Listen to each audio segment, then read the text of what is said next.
और देश में आप सब जानते हैं कि पिछले साल जब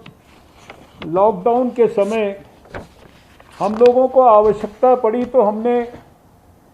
एक प्रकार से कोविड डेडिकेटेड तो कुछ भी नहीं था देश में, कोविड नाम की बीमारी ही नहीं थी। लेकिन कोविड नाम की बीमारी आने के बाद पूरे देश ने कोविड डेडिकेटेड जब हॉस्पिटल का इंफ्रास्ट्रक्चर खड़ा किया तो पूरे देश में 2084 Covid dedicated hospitals, 4043 Covid dedicated health centres और 9313 कोविड केयर सेंटर्स, और इनके अंदर 18 से 20 लाख तक बेड्स हम लोगों ने थोड़े ही समय के अंदर विकसित कर दिए। और सारे देश के अंदर हम, चाहे वो ऑक्सीजन सपोर्टेड बेड्स की ज़रूरत हो, चाहे वो वेंटिलेटर्स की ज़रूरत हो, चाहे वो आईसीयूज़ की ज़रूरत हो, चाहे वो आइसोलेशन बेड्स की ज़रूरत हो, चाहे वो 12,000 से ऊपर क्वारंटाइन सेंटर्स में व्यवस्था करने की ज़रूरत हो, ये सब कुछ हमें सारे देश के अंदर हमने किया। और उसके कारण हम सब ने मिलकर कोविड के ऊपर एक बड़ी सफलता अपनी लड़ाई के अंदर प्राप्त की। शुरुआती दौर में जो कठिनाइयाँ आती थी N95 मास्क से लेकर और आप सबको पीपीई किट्स की और देश भर में वेंटिलेटर्स की और दवाइयों की, उन सब कठिनाइयों को भी ओवरकम किया। और इस बीच में हम लोगों ने 2 वैक्सीन्स भी डेवलप कर ली। और आज आप जानते हैं कि आज सुबह की अगर बात करूं तो 12 करोड़ 71 लाख से ज़्यादा लोगों को वैक्सीन डोजेस जो है मिल चुकी हैं। अब आज हमारे लिए ये भी संतोष की बात है कि शायद इतनी ज़्यादा विषम परिस्थिति विकसित होने के बावजूद हमारा जो फैटेलिटी रेट है वो आज 1.18%, 1.18, यानी वो हमारा फैटेलिटी रेट लगातार कम हो रहा है। और जब हम इस बात का भी विश्लेषण करते हैं कि हमारे आज कितने मरीज़ देश में ऑक्सीजन सपोर्टेड बेड्स पर हैं, कितने आईसीयू में हैं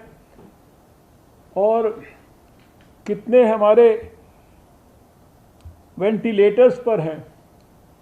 तो मैंने आज स्टडी किया। और मैं पिछले साल, क्योंकि ये रोज़ इसको देखा करता था, रोज़ शाम को 7 बजे, तो ध्यान में आता है कि उसमें कोई बहुत बड़ा परिवर्तन नहीं आया है। और बल्कि मैं आज देख रहा था कि अगर देश में परसों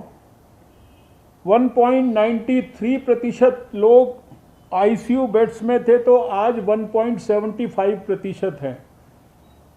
और अगर परसों वेंटिलेटर पर 0.40% परसों भी थे, आज भी 0.40% हैं। और इसी प्रकार से ऑक्सीजन के सपोर्ट से जो पेशेंट्स देश में परसों थे वो 4.29% और आज 4.03%। यानी ये विषम परिस्थितियों में भी आप सबके सहयोग से, स्टेट गवर्नमेंट्स की मदद से, हेल्थ डिपार्टमेंट के सारे इंफ्रास्ट्रक्चर की, इन सब चीज़ों की मदद से हम स्थिति के ऊपर एक सिग्निफिकेंट कंट्रोल मेंटेन करने की स्थिति में है। लेकिन इस सब के बावजूद यह भी अति आवश्यक है कि हमें जिस तेज़ी से ये सर्ज हो रहा है,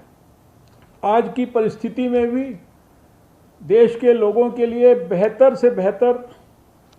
सुलभ ढंग से उपलब्ध सुविधाएं सब जगह पर क्रिएट करना और ये सुनिश्चित करना कि जिसको अस्पताल में एडमिशन की ज़रूरत है उसको हम अस्पताल में एडमिट ज़रूर करें, जिसको ऑक्सीजन की ज़रूरत है उसके लिए ऑक्सीजन उपलब्ध कराएं, जिसको वेंटिलेटर की ज़रूरत है उसके लिए वेंटिलेटर उपलब्ध कराएं, और जिसको अस्पताल में ऑब्जर्वेशन के लिए रखना ज़रूरी है वो ज़रूर मिनिमम हम करें। पिछले साल भी 80% से ज़्यादा लोग घर में होम आइसोलेशन में रहते थे, और इस समय ऐसी परिस्थिति में जो हमारे एम्स हैं और पीजीआई, जिपमेर जैसे इंस्टीट्यूशंस, इनकी एक विशेष जिम्मेदारी है। आपको खाली अपनी व्यवस्था के अंदर ही जो बेड्स की संख्या को बढ़ाना, ऑक्सीजन वाले वेंटिलेशन के साथ नॉन इन्वेसिव वेंटिलेशन वाले, ये सारे बेड्स को तो बढ़ाना ही है। अपनी जो आपके पास जो अभी बेड्स की व्यवस्था उपलब्ध है उस सबको रीएप्रोप्रिएट करके, और आज की विशेष परिस्थिति में नॉन कोविड सुविधाओं को मिनिमल नेसेसरी, जिसमें कोई सफ़र भी ना करे, और व्यवस्था जो है उसमें सब कुछ कंट्रोल में रहे, और कोविड के लोगों को किसी भी प्रकार से हम कोई भी इस बात का एहसास ना होने दें कि उनके लिए अस्पताल के अंदर सुविधा उपलब्ध नहीं है। हमें इस प्रकार की व्यवस्थाएं जो है अपने यहाँ पर करनी है। मुझे इस बात की खुशी है कि 14 तारीख के आसपास हम लोगों ने, सेक्रेटरी हेल्थ ने आप लोगों को चिट्ठी लिखा था और ये कहा था कि आप धीरे धीरे करके अपने सिस्टम के अंदर, जो पिछले साल भी एक पीक पर हम लोग पहुंचे थे, वो सब चीज़ों का भी हमें अनुमान है, उसका भी अनुभव है पूरा, और हम धीरे धीरे करके अपने यहाँ पर सुविधाओं को स्ट्रेंथन करना शुरू करें, बेड्स की संख्या बढ़ाना शुरू करें। जो मुझे आज जानकारी दी गई है तो अभी जो नॉन आईसीयू ऑक्सीजन बेड्स हैं ये लगभग आप सब ने मिलाकर 879 अभी फ़िलहाल बढ़ाए हैं पिछले 4-5 दिन में, और आईसीयू के 219 आपने बेड्स जो हैं वो देश में उपलब्ध कराए हैं। ये सिर्फ इस 3-4 दिन में ही किया है। लेकिन मैं ये मानता हूँ कि ये शुरुआत तो ठीक है, लेकिन ये पर्याप्त बिल्कुल नहीं है। इसको बहुत तेज़ी से हमें आगे बढ़ाना है।